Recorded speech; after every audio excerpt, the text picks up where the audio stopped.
মিয়া museum যেটো এইটোতো বেছি ডাঙৰ কথা নহয়, এইটো সাধাৰণ কথা। কিন্তু এই কথাটো এতিয়া বৰ্তমান নিৰ্বাচন যিহেতু সমাগত, এই সময়ৰ কাৰণে এইটো বহুত ডাঙৰ এটা ইছ্যু বনাই দিছে। শ্বেৰমান আলীয়ে এটা ইছ্যু বনাই দিছে, বিজেপিক বহুত ডাঙৰ ইছ্যু বনাই দিছে। এইটো মোৰ এটা সন্দেহ হয়, শ্বেৰমান আলী ডাঙৰীয়া বিজেপিৰ লগত কিবা গোপন বুজাবুজি আছে নেকি, যাৰ কাৰণে তেখেতে এই নিৰ্বাচন সমাগত এই সময়ত বিজেপিক এটা ইছ্যু বনাবলৈ তেখেতে ৰেডি কৰি দিছে, তৈয়াৰ কৰি দিছে, এটা ইছ্যু তৈয়াৰ কৰি দিছে যে মিয়াসকলে আমাৰ কলাক্ষেত্ৰত মিয়া মিউজিয়াম বিচাৰিছে।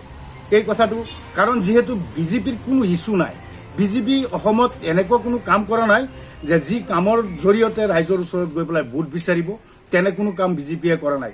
আপোনালোকে চাওক, বিজেপি চৰকাৰত অহাৰ লগে লগে তেখেতসকলে ব্ৰহ্মপুত্ৰ নমমি পাতিছে, ৰাজভঁৰালৰ কোটি কোটি টকা বৰবাদ কৰিছে। তাৰপিছত কি হ'ল, এই বছৰ বানপানীটো আৰু বেছিকৈ হ'ল।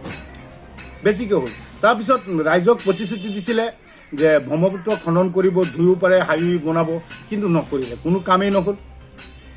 আৰু কিমাননো কম, বহুত প্ৰতিশ্ৰুতি বিজেপিয়ে দিছিলে, কোনো এটা কামেই বিজেপিয়ে কৰিব নোৱাৰিলে।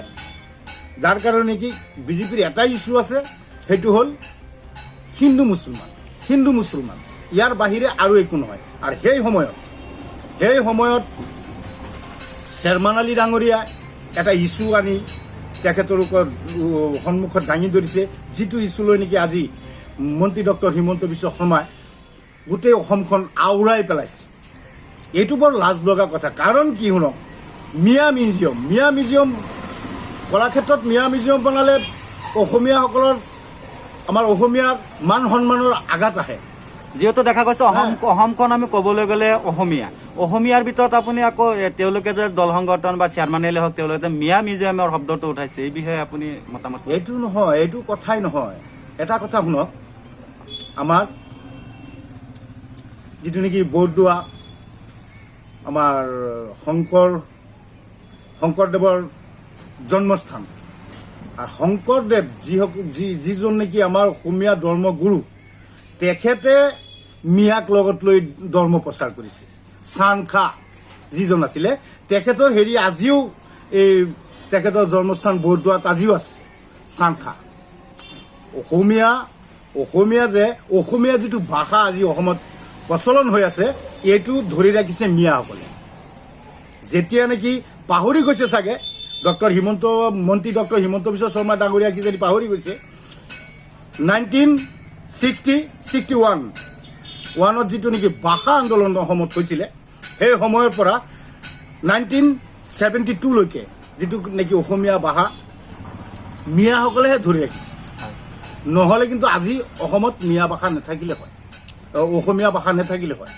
সেই সময়ত এই মিয়াক লৈ পেলাই যি এটা ৰাজনীতি আৰম্ভ কৰিছে, এইটো একেবাৰে দুৰ্ভাগ্যজনক, আমাৰ অসমৰ কাৰণে একেবাৰে দুৰ্ভাগ্যজনক। য'ত নেকি ডক্টৰ হিমন্ত বিশ্ব শৰ্মা ডাঙৰীয়া আজি 15টা বছৰ হ'ল তেখেতৰ বিভাগ স্বাস্থ্য বিভাগ আৰু শিক্ষা বিভাগত তেখেত আছে। এই দুটা বিভাগৰ কথাটো আপোনালোকে চাওক, এই দুটা বিভাগত তেখেতে কি উন্নয়ন কৰিলে। আজি আমাৰ যিটো নেকি কচুৱাত, ৰহা সমষ্টিৰ কচুৱাত যিটো মডেল হস্পিটেল আছে, তাত ডক্টৰ নাই, ডক্টৰৰ অভাৱ, মেডিচিনৰ অভাৱ। শিক্ষাত কি পৰিৱৰ্তন, য'ত মহামাৰী কৰোণাই হওক, বানপানীয়ে হওক, জনসাধাৰণক জৰিমনা কৰিছে, আৰু তাৰ মাজতে যিহেতু নিবনুৱাৰ সমস্যা, তাৰ মাজতে বিজেপি চৰকাৰে এটা পৰিৱৰ্তনৰ শ্লোগান উঠিছিলে, সেই বিষয়ে আপোনাৰ মতামত কি? পৰিৱৰ্তননো কি?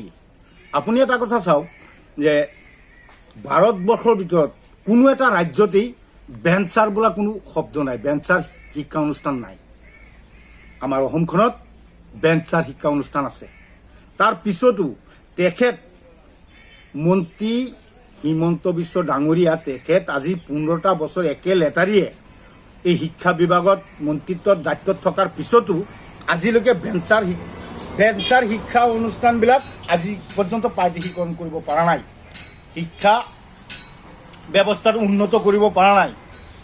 আজিৰ তাৰিখলৈকে আপুনি আমাৰ চৰকাৰী যিসকল অনুষ্ঠান শিক্ষা অনুষ্ঠান আছে তাত যাওক, গৈ পেলাই চাওক য'ত নেকি 200মান ছাত্ৰ ছাত্ৰী আছে তাত এজনহে শিক্ষক আছে, 2জন শিক্ষক আছে। য'ত নেকি 4জন 5জন শিক্ষকৰ প্ৰয়োজন আছিলে তাত শিক্ষক নাই, শিক্ষকৰ অভাৱ, নিবনুৱা অসমখন ভৰি পৰিছে। তাৰ মাজতে এটা কথা চাওক, বিজেপি চৰকাৰখন অহাৰ পিছত অসমত সিদিনাখন শুনিলোঁ যে এটা হিচাপ যে 80,000 কোটি নে কিমান কোটি টকা অসমখন ঋণত পুত গৈছে। কি উন্নয়ন কৰিলে? একমাত্ৰ মিয়া, মুছলমান, বঙালী, হিন্দু এইবিলাক কৰি কৰি আকৌ এটা ৰাস্তা উলিয়াইছে যে আকৌ 2021ত যাতে চৰকাৰ কৰিব পাৰে। নহয়, এইটো নহ'ব কেতিয়াও, এইটো আমি হ'বলৈ নিদিওঁ। তাৰ কাৰণ সাম্প্ৰদায়িকতাৰ স্থান অসমত নাই। হিন্দুৱেও নিদিয়ে, মুছলমানেও নিদিয়ে। আমি সাম্প্ৰদায়িক ভাল নাপাওঁ, আমাৰ লাগে উন্নয়ন। কেইজন মানুহক চাকৰি দিছে সেইটো হিচাপ 2021ত দিব লাগিব। কিমান দূৰ কাম কৰিছে তাৰ হিচাপ দিব লাগিব। সাম্প্ৰদায়িক কথা কৈ চলাহী কথাৰে ভোট নিব নোৱাৰিব এইবাৰ। তাৰ কাৰণ যি নেকি এটা কথা মন্ত্ৰী ডক্টৰ হিমন্ত বিশ্ব শৰ্মাই কৈ আছে, বাৰে বাৰে কৈ আছে যে 100+ তেখেতে কেনেকৈ কৰিব। 100+ কৰাৰ কোনো ৰাস্তাই আমি দেখা নাই। তাৰ কাৰণ এটাই ৰাস্তা আছে তেখেতৰ তাত 100+ কৰিবলৈ হ'লে এটাই ৰাস্তা আছে মই দেখাত, যে হিন্দু মুছলমান কৰি কৰি হিন্দু মানুহখিনি একচাইড কৰি কিবা এটা কৰিব, আৰু নহ'লে EVM-ত জালিয়াতি কৰিব। তাৰ বাহিৰে তেখেতৰ কোনো ৰাস্তা নাই, কোনো ইছ্যু নাই বিজেপিৰ। কিন্তু আপোনালোকৰ চেনেলৰ জৰিয়তে মই অসমবাসী ৰাইজক কৈছোঁ যে এই বিজেপিৰ সাম্প্ৰদায়িক কথাত, বিজেপিৰ কুমন্তব্যত অসমৰ মানুহে ভুল নাযাব। আপোনালোকক অনুৰোধ কৰি কৈছোঁ, আপোনালোকে ভুল নাযাব। আমাৰ উঠি অহা প্ৰজন্মৰ ফালে চাই আপোনালোকে অসমখন কেনেকৈ আগুৱাই যাব পাৰে, উন্নয়ন অসমৰ কেনেকৈ উন্নয়ন হয় তাৰ প্ৰতি লক্ষ্য ৰাখি 2021ত আপোনালোকে এটা নিকা, এটা ভাল চৰকাৰ বিধানসভাত পঠিয়াই দিয়ক। এই কথাটো যে আপুনি প্ৰশ্ন যে কৰিলে প্ৰথমত যে মিয়া মিউজিয়ামটো কথাটো শুনক। বিধানসভা যিটো নেকি আমি বিধানসভা, তাতেই মিয়া আছে প্ৰায় 40জনমান মিয়া বিধায়ক আছে। এইকেইটাক উলিয়াই দিয়ক। পবিত্ৰ থান, পবিত্ৰ বিধানসভা, তাতেই 40টামান মিয়া আছে, তাৰ পৰা উলিয়াই দিয়ক। সেইকেইটা উলিয়াই দি পেলাই অকল একচেটিয়াভাৱে কৰকচোন মন্ত্ৰী ডাঙৰীয়া, কৰক। এইটো দম আছে যদিটো কৰক। এইবিলাক কথা চলাহী কথা তেখেতক মই আপোনালোকৰ চেনেলৰ জৰিয়তে তেখেতক অনুৰোধ কৰিছোঁ। তেখেতে এই হিন্দু মুছলমান নকৰি অসমৰ কেনেকৈ উন্নয়ন হ'ব সেই চিন্তা কৰক, সেই চিন্তাধাৰাত তেখেতে কাম কৰক। অসমৰ উন্নয়ন কৰক, ঘাটপথ উন্নয়ন কৰক, হস্পিটেলত ডক্টৰ দিয়ক, স্কুলবিলাকত শিক্ষক দিয়ক, নিবনুৱা সমস্যা সমাধা কেনেকৈ হ'ব তাৰ প্ৰতি লক্ষ্য দিয়ক। যিহেতু বিজেপি চৰকাৰে এটা শ্লোগান দিছিলে যে চাকৰি দিয়ে, নিবনুৱা চাকৰি দিব, সংস্থাপন দিব, এই বিষয়ে আপুনি কিবা মতামত আছে নেকি? কি চাকৰি দিব আপুনি? চাকৰি বজাৰ খুলি দিয়ে বিজেপিয়ে, চাকৰি বজাৰ খুলি দিয়ে। চাকৰিটো ক'ত কেনেকৈ দি আছে আপুনি কওকচোন? আপুনি এইটো কি প্ৰশ্ন কৰিলে মোক? আপোনালোকে নিজেই নিউজত বজাই আছে যে চাকৰিটো খোলাৰ লগে লগে ইয়াত বজাৰ বনাই দিয়ে। 5 লাখ, 6 লাখ, 10 লাখ, 15 লাখ ইমান এটা দৰ দাম হয়। এই হিচাপত কেনেকৈ আমাৰ নিচিনা শ্ৰমিকসকলে, আমাৰ শ্ৰমিকৰ ল'ৰা ছোৱালীসকলে কেনেকৈ চাকৰি ল'ব? চাকৰি ছিষ্টেমটো সলাওক। নিকা চৰকাৰ, যি নেকি সৰ্বানন্দ সোণোৱাল ডাঙৰীয়াই কৈছিলে যে দুৰ্নীতি মুক্ত অসম কৰিব। দুৰ্নীতিৰ পাহাৰ গঢ়িছে বিজেপিয়ে। কোনো এটা জিপি নাই, অসমৰ কোনো এটা পঞ্চায়ত নাই যে পঞ্চায়তত দুৰ্নীতি হোৱা নাই আৰু দুৰ্নীতি কৰা নাই। একেবাৰে বৃদ্ধ পেঞ্চনৰ ফৰ্মটোলৈকে 500 টকা, 1000 টকা, 2000 টকা লৈহে বৃদ্ধ পেঞ্চনটো দিয়া হয়। তাৰপিছত এই ঘৰ, আই ঘৰবিলাক যিসকল আই ঘৰ ৰাইজক দি আছে বিজেপি চৰকাৰৰ দিনত 15,000 পৰা 20,000 টকা লৈ তাৰপিছত দি আছে। উচিত তদন্ত কৰক। আপোনালোকৰ নিজেতো নিউজ কৰি আছে ক'ৰবাত, আপোনালোকৰ তদন্ত কৰক। মোৰ কথাটো সঁচা নে মিছা? পইচা নহ'লে কোনো কামেই বিজেপিৰ দিনত নহয়। প্ৰাপ্যটো পোৱা নাযায়। এতিয়া চাওক, এই অৰুণোদয় যিটো আঁচনি আপোনালোকে নিজেও নিউজ কৰিছে, মই আপোনালোকৰ নিউজতেই পালোঁ।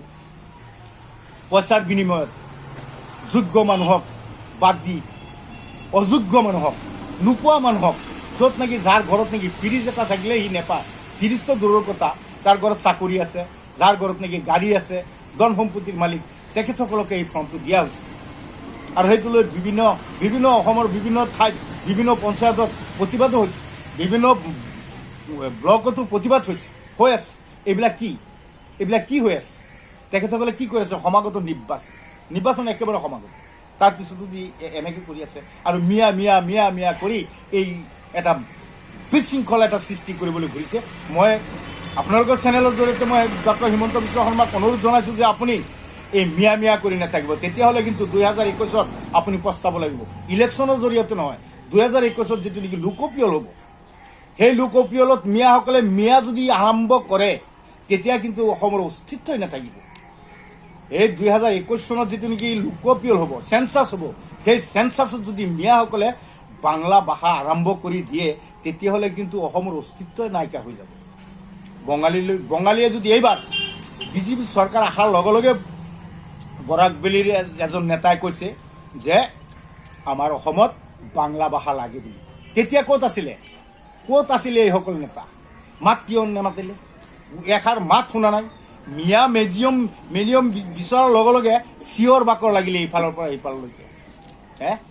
মিয়াই অসমীয়াক জীয়াই ৰাখিছে অসমত। কেইটা চৰকাৰী স্কুল আছে আপুনি চাওক। আপুনি অসমৰ বিভিন্ন অসমীয়া গাঁৱত গৈ পেলাই চাওক কেইটা অসমীয়া স্কুল আছে। অসমৰ সাহিত্যিক ধৰি ৰাখিছে মুছলমান মানুহে, মিয়া মানুহে জীয়াই ৰাখিছে। অসমৰ ভাষা সংস্কৃতি ধৰি ৰাখিছে অসমৰ মিয়া মানুহে। আৰু সেই মিয়া মানুহক তুচ্ছ তাচ্ছিল্য কৰি আছে এই মন্ত্ৰীজনে। বৰ দুখ লগা কথা।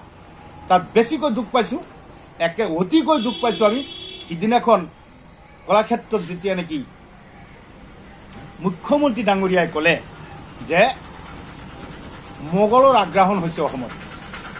এইটো তেখেতৰ মুখৰ পৰা আমি বিচৰা নাছিলোঁ, কিন্তু তেখেতৰ মুখৰ পৰা এই কথাটো শুনাত অতিকৈ দুখ পাইছোঁ। কাৰণ তেখেত আমাৰ মুখ্যমন্ত্ৰী।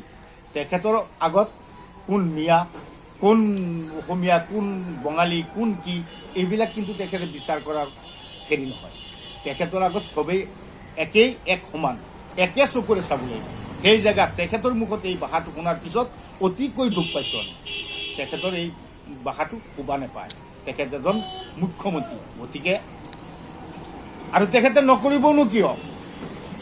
বিজেপিৰ কাম RSS বিজেপিৰ কথাই হৈছে হিন্দু মুছলমান কৰি দেশখনত এটা বিভাজন সৃষ্টি কৰা, এটা হিন্দু মুছলমানৰ ভিতৰত এটা বিভাজন অনা, আৰু সেই সুযোগত তেখেতসকলে ভোট আদায় কৰা আৰু চৰকাৰ বনোৱা। এইটোৱে তেখেতসকলৰ কাম। উন্নয়ননো কি কৰিলে? অসমৰ কি উন্নয়ন হৈছে আপুনি কওক? ক'ত উন্নয়ন হৈছে? ক'ত দেখুৱাব পাৰিব? কোনো উন্নয়নমূলক কাম কৰিছে বুলি দেখুৱাব পাৰিব বিজেপিয়ে? নোৱাৰে। যাৰ কাৰণে নেকি 2021 কোনো ইছ্যু নাই। আৰু সেই সুযোগত আমাৰ শ্বেৰমান আলী ডাঙৰীয়া যি কথা কৈছে যে মিয়া মিউজিয়াম লাগে, এইটো একেবাৰে দুৰ্ভাগ্যজনক। এইটো মই নিন্দা কৰিছোঁ। আৰু কথা হ'ল, মোৰ সন্দেহ হৈছে যে শ্বেৰমান আলী ডাঙৰীয়া বিজেপিৰ লগত কিবা গোপন বুজাবুজি আছে, যাৰ কাৰণে নেকি এই সুযোগটো বিজেপিক তেখেতে কৰি দিছে। মোৰ সন্দেহ হৈছে শ্বেৰমান আলী ডাঙৰীয়া এইবাৰ কংগ্ৰেছৰ পৰা টিকেট নাপায় নেকি, যাৰ কাৰণে নেকি তেখেতে এই আবুল তাবুল এইবিলাক বকি পেলাই বিজেপিৰ লগত এটা হলিগলি কৰিবলৈ এটা ৰাস্তা উলিয়াইছে, যাতে বিজেপিৰ পৰা টিকেট লৈ তেখেতে 2021 নিৰ্বাচন খেলিব পাৰে। সন্দেহ হৈছে যে এইটো কৰাৰ কাৰণে তেখেতে এইটো কৰিছে নেকি। নহ'লে এইটো বিধানসভাৰ ভিতৰতহে কামটো কৰিব লাগিছিল। এইটো এনেকৈ প্ৰথমতে ফটককৈ ৰাজহুৱা কৰিব নালাগিছিল। যদিও কিবা বিচাৰিছিল, শুনক, অসমত আজি পৰ্যন্ত কোনো মিয়াসকলে কোনো কিবা বিচাৰিছে নেকি? মিয়া কাউন্সিল বিচাৰিছে? বিচৰা নাই। কোনো একোৱেই বিচৰা নাই। কাৰ্বি সাহিত্য শাসন, বড়োলেণ্ড, বড়োলেণ্ড বিচাৰি আছে। সিহঁতে বড়োলেণ্ডত এইটো কি নিৰ্বাচন কয়, বড়োসকলৰ সেইটো আছে। বিভিন্ন কাউন্সিল আছে। মিয়াসকলৰ কি আছে? কি দিছে মিয়াসকলক এই চৰকাৰে? ভাৰত চৰকাৰে মিয়াসকলক কি দিছে? একোতো দিয়া নাই। মিয়াসকলে কিবা এটা দাবী কৰিছে, ইয়াৰ ভিতৰত ইমান জাংগাই উঠিছে। এইটো নিৰ্বাচনী ইছ্যু বনাইছে, আমি জীয়াই থকালৈকে নহ'ব। এইটো হ'ল ধৰক এইবিলাক কি ক'ব এইবিলাক ক'বলৈ আৰু ভাষা নাই তেখেতসকলৰ। আৰু হিমন্ত বিশ্ব শৰ্মা ডাঙৰীয়াৰ কথানো কি বিশ্বাস কৰিম কওক। তেখেতে আজি কয় এটা, কালি কয় এটা, আজি এটা কয়, কালি এটা কয়। তেখেতৰ কথাৰ কোনো ভেলু নাইকিয়া হৈছে। আগতে কিন্তু তেখেতক শ্ৰদ্ধা কৰিছিলোঁ, যোগ্য ব্যক্তি বুলি আমি গণ্য কৰিছিলোঁ। কিন্তু এতিয়া দেখা গৈছে যে তেখেতে ক্ষমতাৰ লোভত যিকোনো কাম তেখেতে কৰিব পাৰে, যিকোনো কথা তেখেতে ক'ব পাৰে, তেখেতৰ মুখত কোনো লেগাম নাই।